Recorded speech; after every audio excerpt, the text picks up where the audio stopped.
Hello, everybody. Keith Engel here from TGI Sports Talk. I'm filling in with Dan Harris on our Let's Talk Sports Friday afternoon extravaganza, if you will. Dan's not feeling quite up to doing the show today. We wish Dan all the best and hope he gets better very, very soon and can be on his regular schedule again. He's one of the hardest working guys in podcasting, I can tell you guys. And, you know, one of the nicest guys I know too, and very, very knowledgeable about sports here in the States. So I'll do my best to fill in for an hour here today, an hour or so. Lots to talk about. Obviously, Major League Baseball playoffs starting for both the Mets tonight. We'll talk a lot about that. The Yankees next Tuesday against the winner of the Cleveland and keep messing this up. Cleveland-Tampa Bay series, I believe. We got Jets news to talk about, Giants news to talk about. We'll talk a little bit about the Patriots, and I'll even segue into Syracuse football real quick, as it is New York sports, and Syracuse is ranked for the first time in a gazillion years. So, anyways, we get started here today, and I am broadcasting live to TGI Sports Talk today, as well as the Northeast streaming sports outlets that this show normally goes to, and Dan will share this to his Let's Talk Sports Roku and wherever else later on when he's up to it. So you will see this show on many, many outlets. We're live right now. We're live on Facebook, YouTube, and my Twitter page. So welcome to all of you. Feel free to comment as you feel the need to, and we'll run down some of the world of New York sports as best we can. A lot of the stuff I've talked about a bunch today between my show this morning with Carlos, the Mad New Yorker, Carlos Chavez, on Are You Serious, on Mac and Jack, on my Major League Baseball review, and my vlog. We've talked about a lot of this stuff today. So anything that's redundant, I apologize for, but you haven't had a chance necessarily to comment on all of it either. So if you pop in here live, feel free to do so. Let's start with Major League Baseball. Certainly an eventful week here in New York. And we do cover some New England Patriots later when we get to football, by the way, for those of you who haven't seen us before, because that's my team. And Dan and I do kind of push the edge a little bit on the New York sports to chat a little about the Patriots. Listen, a pretty eventful week. Yankees obviously wrapped up their playoff spot last week, didn't have a lot to play for except the Aaron Judge chase for 62 and the Triple Crown. After struggling to get there, he finally made it. I believe Tuesday night it was, right? So with just a couple of games left, he had Tuesday night's game and Wednesday afternoon's game. He did hit a home run, I believe, in his second at bat Tuesday night. It was a majestic moment, one that people will remember forever. Aaron Judge gambled on himself this year by not signing a long-term contract that the Yankees offered him, I believe 7 years to $213 million. And he won big time because he had one of the greatest offensive seasons in the history of Major League Baseball. In some circles, including my circle, he's going to be considered the all-time single-season home run leader. So Aaron Judge gambled and won, and he will be looking at – I'd be shocked if he wasn't getting a $400 million contract, guys. So that – good news for the Yankees there. He fell short of the Triple Crown, losing out to Areza from the Twins by 5 points, I believe. Let me see. I believe it was 5 points at the end of the day. When it was all said and done, see how many cliches I can come up with at once. When all was said and done, he lost by 5 points. Yes, just a little bit of a debate in New York about whether Aaron Boone maybe should have played him on Wednesday to give him a chance. He wanted to give him a mental day. He does have nearly a week off, which we'll talk about in a second. But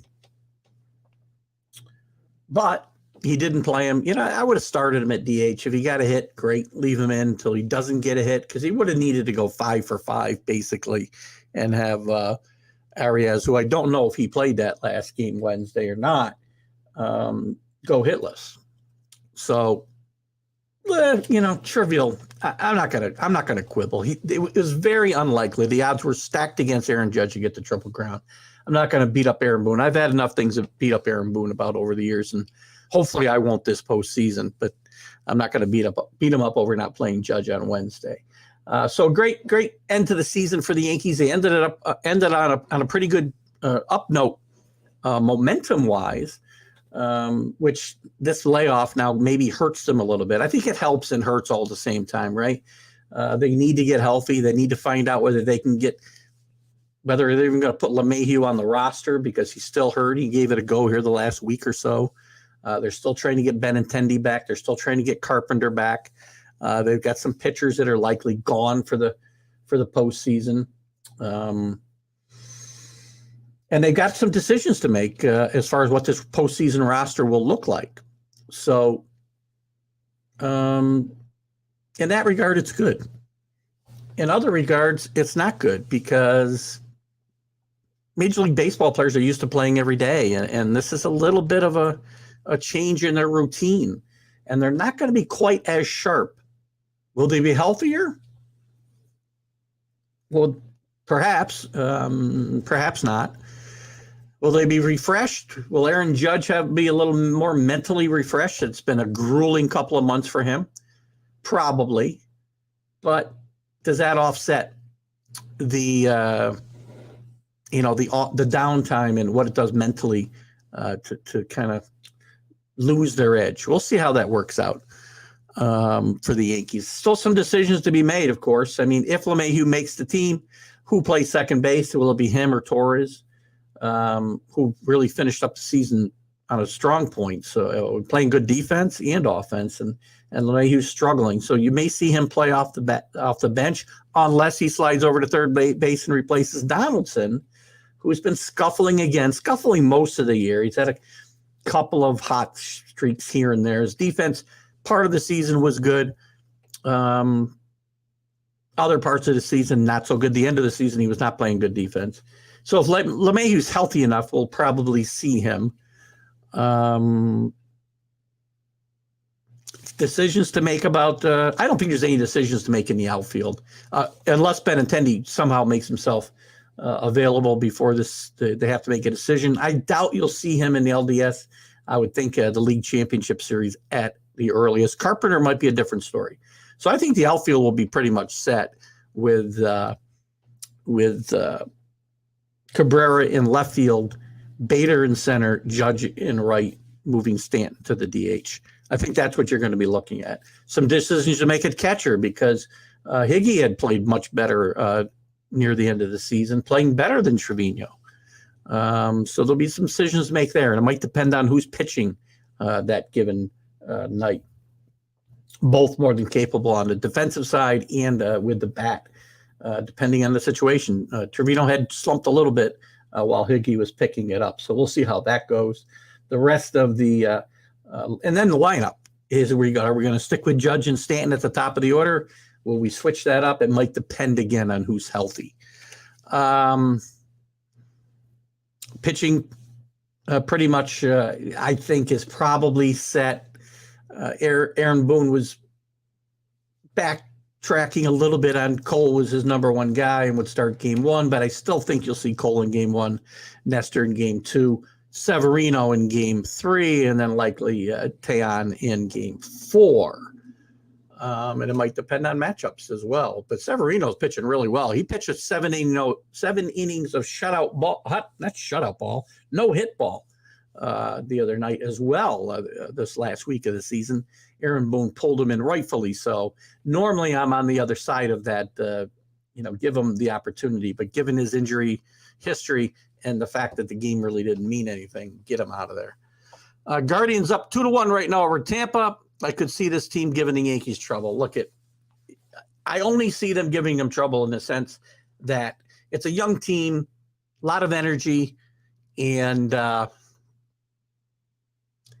have some momentum if they get out of this wild card round. They'll have some momentum, and the Yankees will have been sitting around for a week, as I said, which I think is again, part of this playoff scenario that I'm not really crazy about. So the Yankees again will either get the Guardians, as we said, or the Rays in that second round. And look at the Yankees are going to be set. Their pitching's all going to be lined up. Hopefully, they figure out that bullpen. They're probably going to be closing by committee. Efros will probably get a lot of opportunities to close, but it's going to be very interesting. I mean, how they use Chapman. Does Chapman even make the team? He probably will, given the lack of arms, and depending on how many pitchers the Yankees take. Remember, too, there's going to be not as many off days during this postseason as you normally would see. It's going to be very interesting to see how teams put their bullpens together. The Yankees if they use Chapman early, let's say they use him in game 1 and he implodes and does what he normally does and walks bases loaded, and you pretty much lost him for the whole series. What are you going to do then? So some questions for the Yankees to kind of consider as we head into this their playoff round. We won't have this show. I will do my Major League update. As I said during that show, I'll do it probably Monday at some point, just to recap the wild card round and also talk about what's coming up in the division series. And I'll be on vacation after next Friday. So hopefully Dan can do the show next week. If not, I'll go solo again if I need to. And the week after that, I'll be on vacation, so I will not be on the shows. How about we pivot to the Mets and the National League? The Mets are going to play. They finished up very strong. Won 100 games for the first time since 1988. 101 games, in fact, finished in a flat foot tie with the Braves.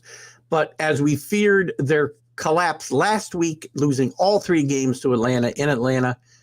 Their big 2 not coming up small, also not scoring many runs. But listen, DeGrom pitched okay. Scherzer did not pitch well. Bassett did not pitch well. They need to pitch better for the Mets to be able to advance. And that series cost them the division title because they finished tied, and Atlanta won the season series 10-9. So that cost the Mets. So about 101 wins. Listen, if I told you in March you'd get 101 wins out of the Mets and you'd be in the playoffs, you wouldn't be shaking your head like it's a bad thing. Might hurt the Mets a little bit because until the last week, they were in first place virtually the entire season. And we'll let me just back up here a second. I know Alan's got a batting order. Cabrera, Judge, Rizzo, Stanton, Torres, LeMahieu, Bader. LeMahieu's up in the air health-wise. I'm not sure the Yankees are going to be able to keep him on the roster, to be honest with you. He was really struggling this week. But that's not a bad order. I don't know that Boone won't stick with what's been working here this last 3 weeks. I don't really like having my best bat leading off, but it's been working, and the Yankees have been scoring some runs. So we'll see. Aaron Boone, who knows what he's going to do. I will say this, backing up before I go back to the Mets again, Aaron Boone better win. You talked about the Guardians winning, Alan. If they do, Aaron Boone may as well pack his bags because there's no way he's going to get out of here without being in the World Series. He cannot come back here. He just can't. He shouldn't have been back here this year. I'm still sticking to that. It worked out fine. Actually, did it work out fine? It's been more of the same. Thank you, Aaron Judge, for this division crown. Anyway, back to the Mets. They do make the playoffs. Last time they were in, I believe, was 2017. I think they lost a wild card round, the 1-game playoff to the Giants. They will play 3 at home against the Padres, who I've been bashing their pitching all year. They've been getting some pretty good pitching from Darvish and Musgrove and Snell of late. Darvish has gone no less than 6 innings since the middle of May, but he tends to nibble. And if the Mets are patient, they may get him out of the game sooner than maybe he may normally have gotten out of the game. So, and then Hader's going to be huge for them on the back end. I'll say this again, and I got into a really big squabble with Jack Hirsch today on the Mac and Jack show that Buck's plan to only pitch DeGrom in game 2 if they lose game 1 is lunacy. He's thinking ahead to the Dodger series, which may not happen. If you don't beat the Padres, there is no Dodger series. You cannot think ahead in the playoffs. You think ahead as far as today's game and how do I win it and what's my best options to do that. Don't send messages to your team that if we lose tomorrow, we got the ground to fall back on in game 3. That's not the mentality you should take into this. Nobody's a bigger Buck Showalter fan than me. You cannot do this. You cannot go into that game 2. Now, if they lose it, it's a moot point because he's going to pitch. So you're saying you would only pitch him in an elimination game, and I think that's crazy. If you win game 1 with Scherzer, your best option to win game 2 and wrap up that series is putting DeGrom on the mound.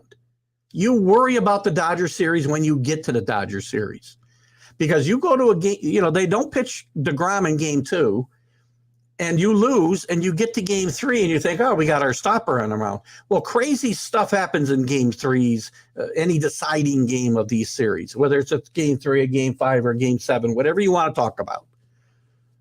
There's bloop hits over the shortstop where the best closer in the history of Major League Baseball loses after leading in the 9th inning in 2001. I'll let you guys figure out who that was. Right? There's guys, there's Jeffrey Mayer taking a home run, I shouldn't say, turning an out into a home run. There's crazy stuff that happens and you lose baseball games. There is zero reason to do this. So, Buck, you got to start rethinking your thought process here. I think you're one of the best managers in baseball. Exactly. You go with the best pitcher you have, and you're right. Bassett has struggled against the Padres. He's pitched well. He didn't pitch well against the Braves, as I said last weekend, but he's pitched pretty well the second half of this season. But again, if you don't go in there giving your team the best opportunity to win, then you failed your team. That's not Buck Showalter's way.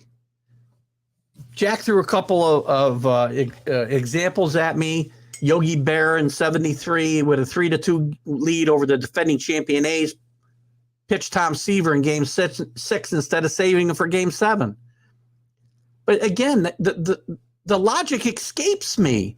You have a chance to wrap that series up. You pitch your best pitcher.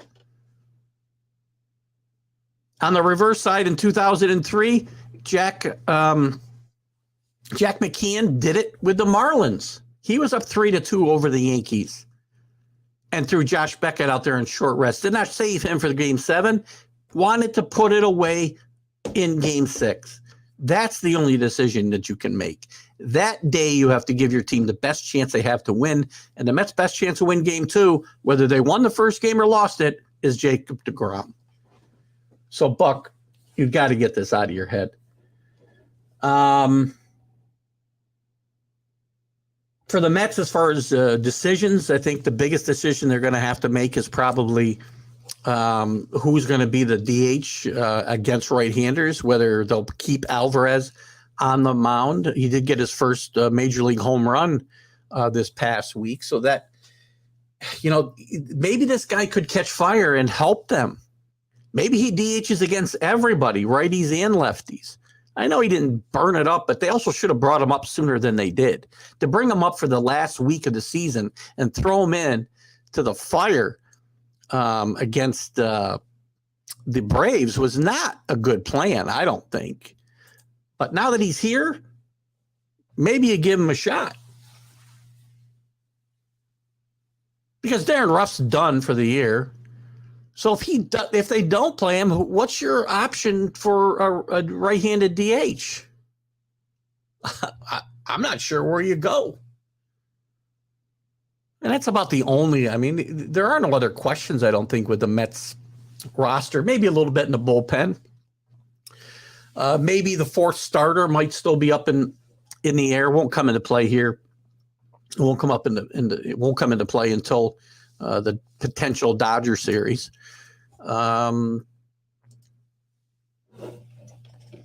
But otherwise, I mean, the Mets should be pretty well set. Well, actually, you've got to worry about the outfield too, because Starling Marte looks like he's going to at least miss the wild card round, if not more. His fractured finger is not coming along the way they wanted. So the offense is hurt and compromised a little bit, and they probably need to figure out a way around that. Again, the pitching's the bullpen's been pretty good. I like how their bullpen sets up in front of Diaz now. Trevor May back and healthy. Tyler Miguel, who has really pitched really well out of the in the starting rotation early in the year, now pitching out of the bullpen.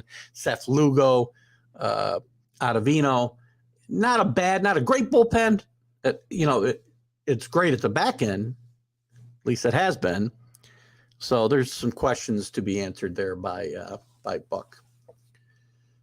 Oh, let me see. We got a couple of comments here to follow up on here. Alan says 2010 Derek Holland near complete game against the Yankees. No one expected that. Great example. You don't know what's going to happen. Rangers put Cliff Lee in game 6 of that ALCS, and the Yankees didn't put Andy Pettit in because they wanted to save him for game 7. Again, I never agree. I don't remember what the Yankees' options were that year, Alan, to be honest with you. But if Pettit were the best option on game 6, then he should have pitched that day. So, listen, I love Buck, and Buck has been tremendous for the Mets. I said before the season started, the most important acquisition of the offseason was the hiring of Buck Showalter by the Mets. Still stand by that. Don't overthink this, Buck. Pitch your best pitcher and wrap up that series. Please. Don't leave yourself open to second guessing again. This is why you get the reputation, Buck, that you overthink things in the playoffs. If you remember, gosh, what year was it? 2017? I don't remember the year. The Orioles were still good.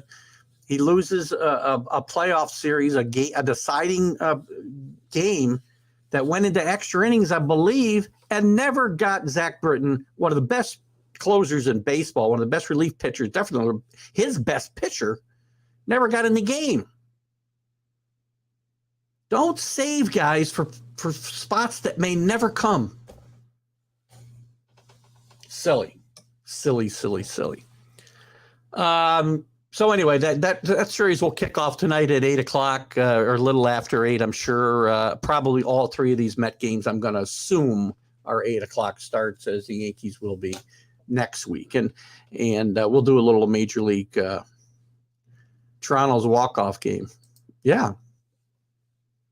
Britton never gets off the bench. Buck, don't put yourself in that position to be second-guessed again. I'm first guessing you. So you remember that. Everybody who watches this, Alan, you're my witness. I'm telling you this is a mistake before it happens. Now, and by the way, my thinking's not wrong if it just works out and he doesn't pitch him, and then he gets them lined up. Don't tell me I was wrong, because my decision-making, the decision-making is still correct, right? Just like last night at the end of the NFL game, and I'm going to switch to the NFL here in a second anyway. At the end of the NFL Monday night football or Thursday night football game, the Broncos on a 4th and 1 decide to go for it instead of kicking a field goal, and they don't run the ball, they pass it. I don't have a problem with that.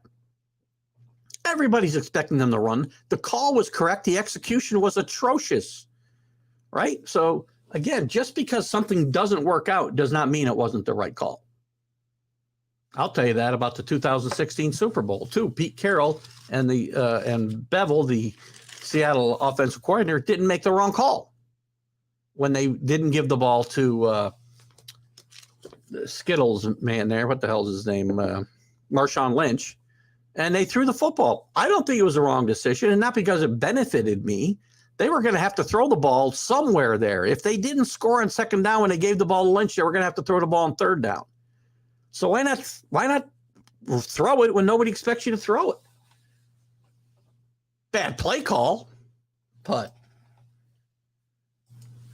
anyway, let's switch over to the NFL, shall we?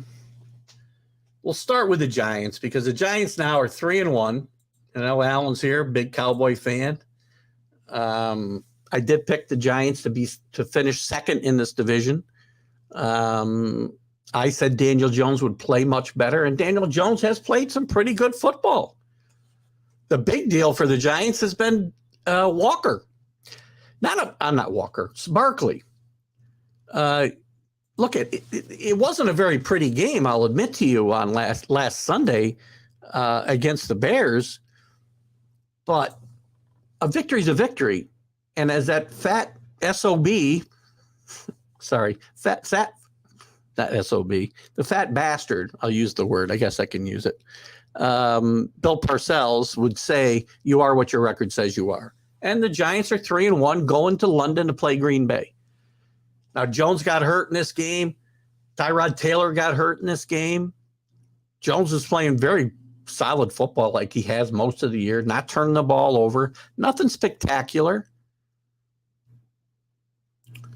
But he played pretty well. Then he gets hurt. Tyrod Taylor gets hurt, and Saquon Barkley ends up playing quarterback, at least running the Wildcat. But Barkley's been the key to this team. 146 yards rushing again the other night. I said last year on this show and many others, watch out for Saquon Barkley year 2 coming back from this injury. Takes time for these running backs sometimes to get not just their overcome the physical limitations of this surgery, knee surgery specifically, but mentally. And you can see in training camp, he was ready to unleash himself. And he's done just that. He's had a huge start to the season. Huge part of the reason the Giants are 3-1. The defense too, been very, very good. I don't know. They gave up about 300 yards of offense only to the Bears, who are very good. I get that. Problem with the Giants have right now, wide receivers are a bit thin. Quarterback Jones is again on a pace to start this week. So it'll be interesting to see what happens going forward. I think they're going to have to get Barkley more involved in this pass game with Shepard out for the year after the Cowboy game a couple of Mondays ago. Nobody's really stepping up. Now they will be getting Robinson. I think it's Robinson, the rookie out of Kentucky. Who I like a lot, and Tony back here maybe this week to play against the Packers, or soon if not. And I think that this Giant team is they're fighters. And you watch Dable, the man has no fear. What I'm impressed with, imagine if the Jets, and we'll get to the Jets here in a second. Imagine if the Jets had all their quarterbacks go down and they had nobody to play. Did you see how calm Dable was on the sideline? Do you think Robert Saleh would be the same way? From what I've seen so far, no. I love the way Dable handled that situation. Thought he did very, very, very well. Giants, the Giants' problem is that their line isn't that good, and they don't have a receiving core, which I just talked about. But again, I still think the rookie and Tony coming back will help them. Galladay's probably gotten his last chance here, and I think they can get Barkley more involved in that passing game as well. I think they can cover that. Is it ideal? No. Is this a team that's going to compete for the Super Bowl? No. But is this a team that can finish second in the NFC East? Yeah, it is. And the offensive line problems have got to work themselves out for sure. I agree, Alan. No, no one can be Adrian Peterson in 2012 for sure. Barkley's given it a pretty good impression, though, isn't he?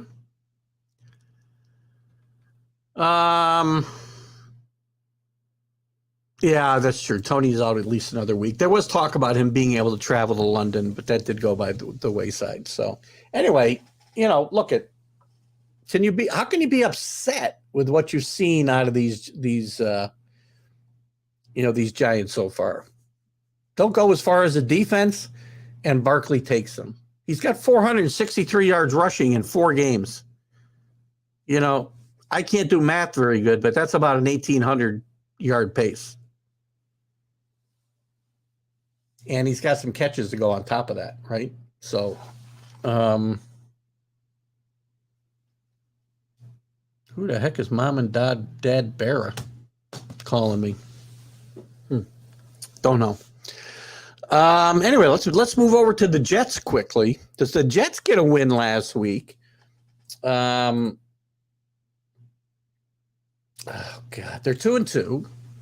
Third place in the division. Only a big game coming up against the Dolphins this week. It's going to be very interesting to see how that goes after they did beat the Steelers in kind of an ugly game last week with Zach Wilson's return. But, look at this is a team. This is a team that I think is this close to really making a big jump. Zach Wilson didn't play great last week. Threw a couple interceptions, only completed about half his passes. But Breece Hall was very, very good in the running game.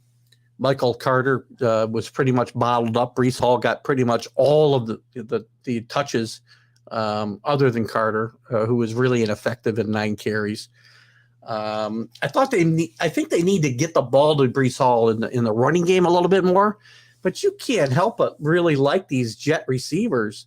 Garrett Wilson, not his best game, coming off his best game, certainly not what we would have expected maybe with only a couple catches, but he did average 20 yards a catch on 6 targets. Elijah Moore did have 3 catches for 53 yards, a nice game out of him. Corey Davis continues his good play with 5 receptions and a touchdown.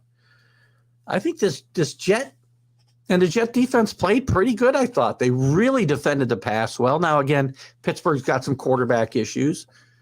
Miami will have some quarterback issues this week. But 178 yards passing, that's all they gave up. And I thought they played pretty well in the run game, held them to less than 4 yards a carry. Najee Harris did have a decent game with 74 yards, but I think the Jets are in a position to really take some steps forward. Doesn't have to always be victories. As I said, this team can win 6 or 7 games this year and be in games that they've lost and really be making a step forward. Next year's the year.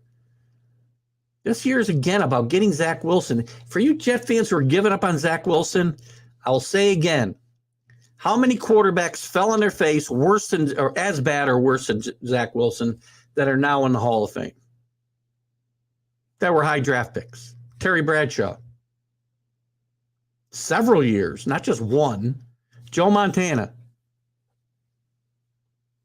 Troy Aikman. We talked about it last week. Need to give him a break. Let him develop. He's getting better. Just needs time to play. The game's starting to slow down for him this week. Listen, they got out of there with a win.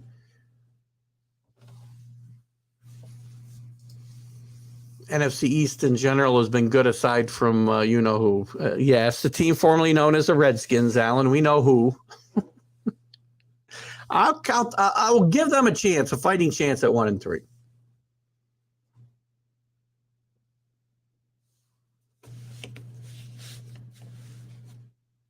Jet fans, you're 2-2.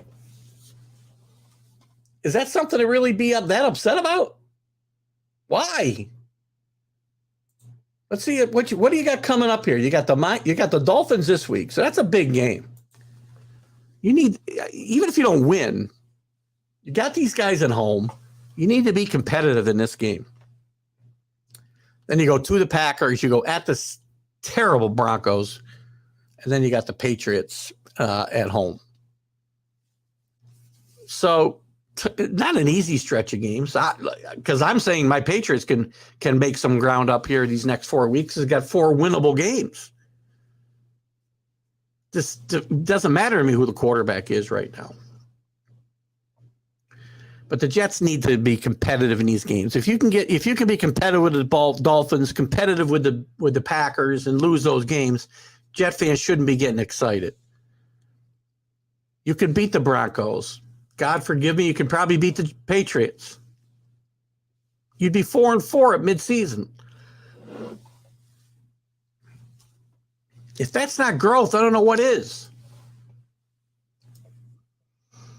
Sauce Gardner is a great player. We knew wherever he went, he would be a game changer.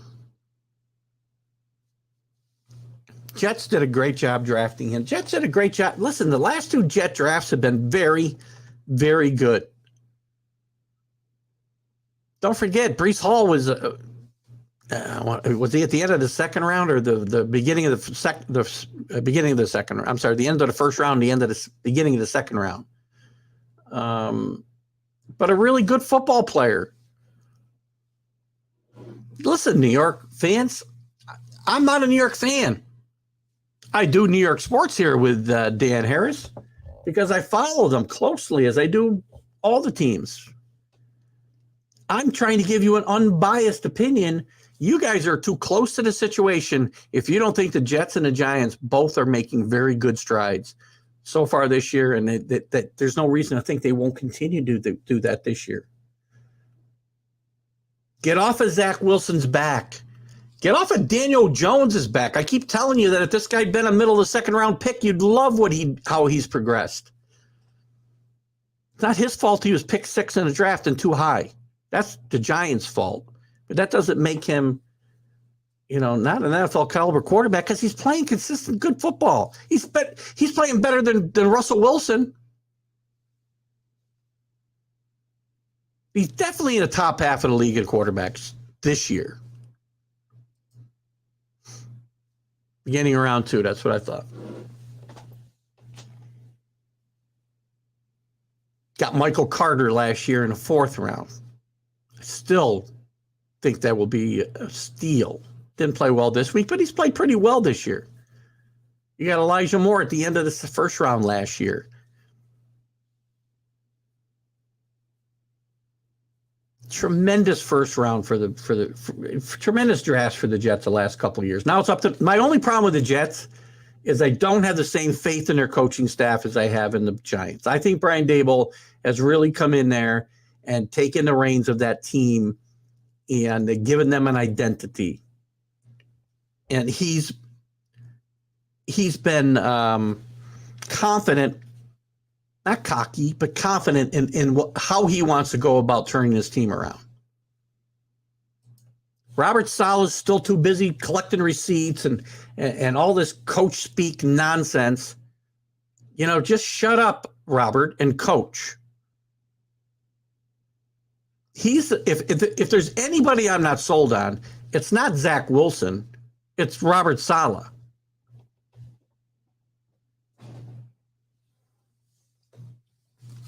If I was a Jet fan, I'd be very worried about that.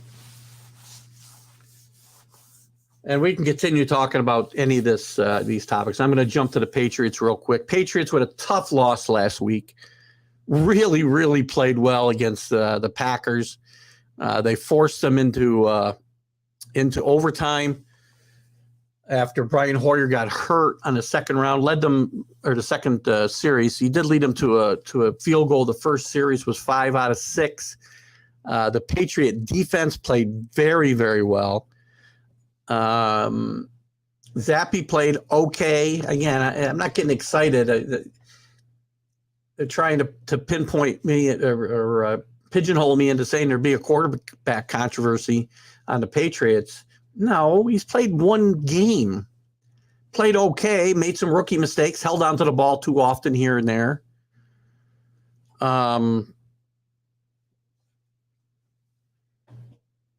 at the end of the play calling was much better for the Patriots last week. Zappe played well. There's not going to be a quarterback controversy unless this team, as I said, they've got 4 or 5 winnable games in front of them now. And if they were to win, Zappe were to play good football, not great, but good football, and this team goes 4-1, 3-2 even maybe, there could be some controversy when Mac Jones comes back. He's going to have to be 100% healthy. But right now, if he were healthy to play this week, he'd play this week. Zappe didn't go there and, start zipping the ball all over the field and throw 4 touchdowns. He played well.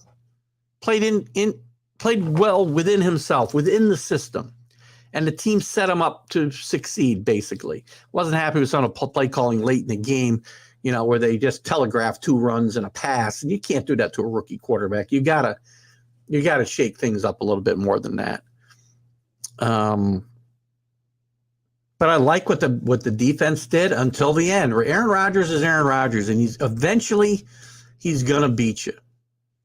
But I thought they did a really good job of pressuring him during the course of the day. They gave up lots of rushing yards early in the game when Rodgers couldn't throw the football. And then they kind of tightened up there near the end. They had a chance to win this game. They had a chance to win it in the fourth quarter. They had a chance to win it in overtime, and it just didn't happen. And right now it's because they lost that game because Aaron Rodgers, who I do not have any great love for, was the quarterback of Green Bay, and Bailey Zappe was the quarterback of the Patriots. No other reason. He doesn't have a lot of weapons. I think the Giants can beat the Packers this week, to be honest with you. The Patriots will get the Lions this week. Still some injury issues. The Patriots, by the way, ran the football really well again last week. I think they need to, again, they still need to get the tight ends more involved. But the defense played well. They ran the ball pretty well. The offensive line played better. The play calling was better. It's gotten better every single week. As I said they would. It would be a tough September, and true enough, I've been excited to get out of September 2-2. They come out 1-3 with 4 winnable games. Now, if Mac Jones were the quarterback, I'd be much more comfortable in saying, hey, we got a chance to win 3 or 4 of these games. We will find out what Bailey Zappe's made out of starting this week. They get the Lions, who are better than their record. They've scored 140 points. Problem is they've given up 141. So they're scoring points in bunches. Goff's been tremendous, but they can't stop anybody. So you may see a good game out of the Patriot offense this week. They will be in their throwback Patriot uniforms, which always excites me. And my wife, she likes the Flying Elvis much better, but I'm old school, and I go back to my days as a season ticket holder, and it was Pat Patriot. I'm not who we're talking. I guess we're talking about the Patriots now. I'm not positive, Alan, but you still need to throw the ball in the NFL to be successful, right? This week, I would think they have no problems. I mean, again, if I look at the Patriots schedule, I know they got the Jets coming up here. Hold on. I don't want to look at that. I want to look at this here. Hold on. The Patriots have coming up in order the Lions, the Browns at the Browns, versus the Bears at home, at the Jets, Colts at home, at home against the Jets. So that's 6 games the next 6 weeks that the Patriots will likely be favored in all of these games. Maybe, probably against the Colts, considering the way they're playing. Go 4-2. Now your record's 5-5. Anything can happen from that point. Now the schedule gets tougher, obviously. You still got a couple games against the Bills. You get the Vikings coming up. So I'm still, if I want to be an optimist, I can find 10 wins. If I want to be a pessimist, I can find 11 losses or more. I choose to be an optimist.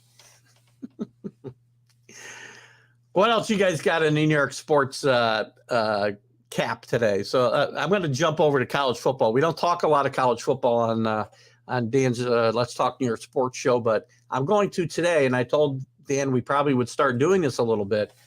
College football, New York sports teams aren't necessarily relevant during the college football season.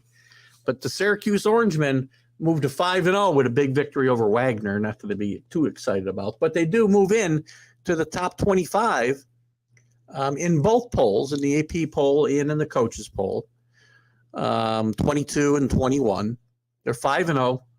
They're off this week. Big game against North Carolina State, October 15th.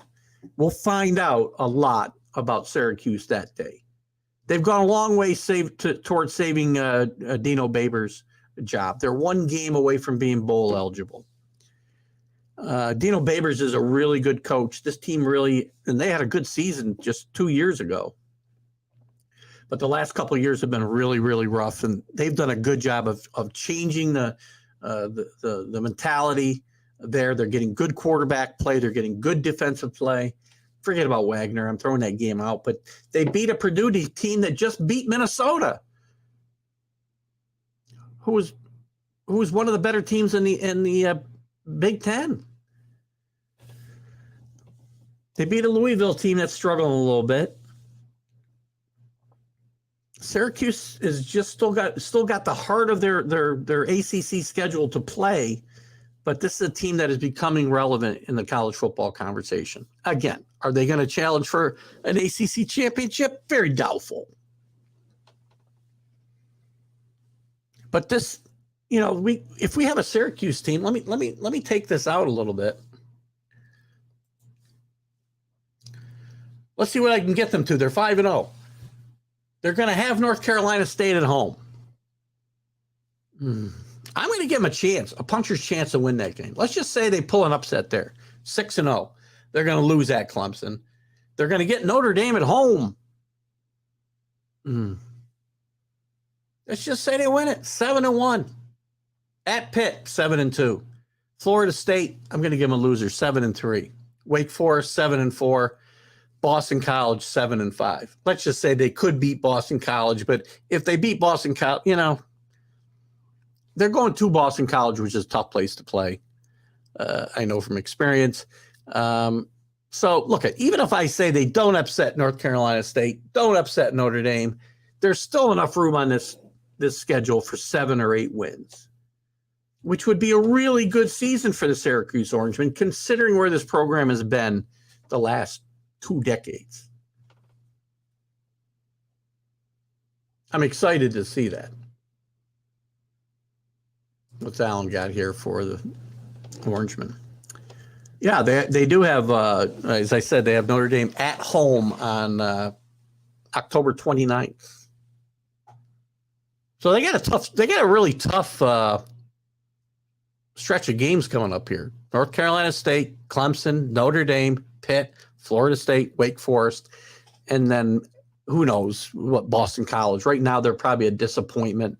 Who knows what they'll be doing here towards the end of the year and how into victory they will be at that point in time.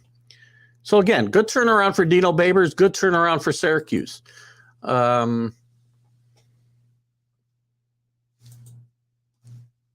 do you got here? That's a good. You know what? I could say they could probably do that. The Florida State, I think they'll give Florida State a game. I think they'll get beat up pretty bad against Clemson. They may get beat up bad against Wake Forest, but they'll probably score some points on Wake Forest too. Florida State, I think they can give a game. So it's going to be that's a good call though, Alan. I can see them winning the rest of those games. And 9-3, you're going to get a decent bowl game out of the ACC. I mean, the problem for them is that's going to be 3 losses in the conference, right? So where would that leave them?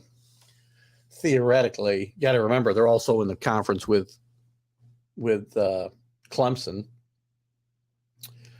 But that would probably leave them fourth in the Atlantic. So it might be a little tough to get they're not going to get a New Year's Day bowl, but they're going to get a better bowl than what they normally would get, and better bowl than staying home like they did last year with 2 wins.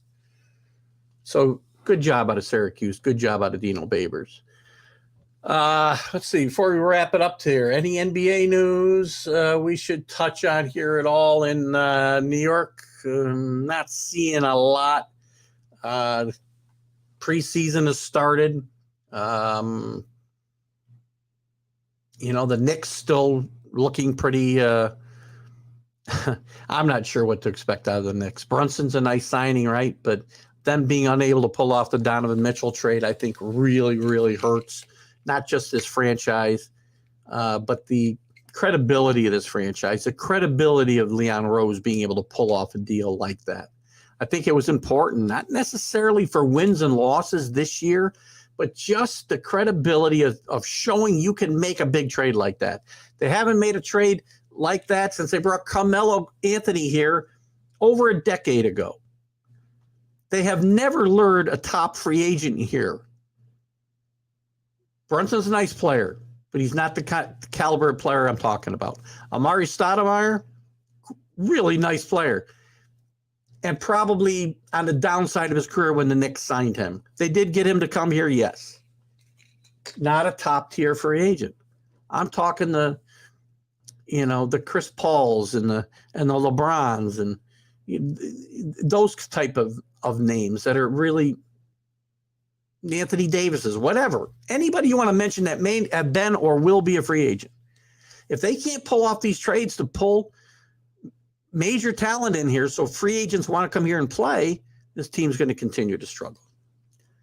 But we're at the dawn of a new season. My hopes are high for the Knicks. If I'm a Net fan, I have no idea what to expect. I don't know whether to expect them to contend in the East because everybody's mad and wants to show the world, that dysfunctional teams can do this. Then maybe they'll be all right, or they're going to totally implode. I'm voting for the latter. Yeah, 9-3 is going to be a top-tier bowl game for Syracuse for sure. Well, they'd be third. They'd be fourth if they finish. No, they'd be fourth if they finish behind Florida State, Wake, and Clemson. They'd be fourth.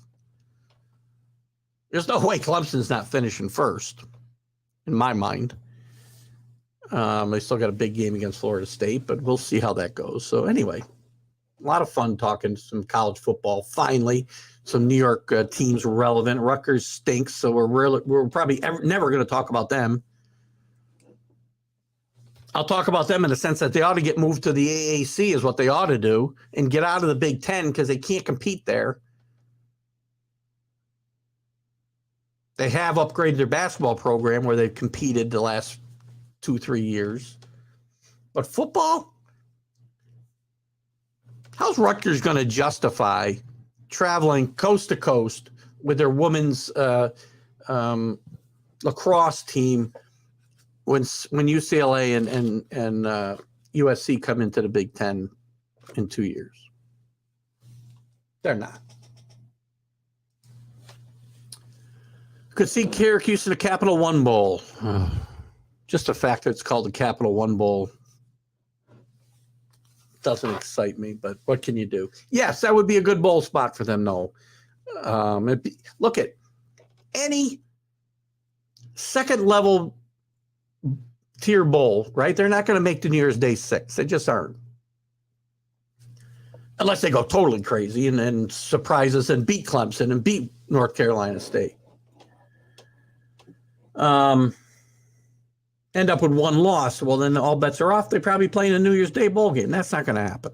So they play in a second-tier bowl game. That still improves their recruiting, right?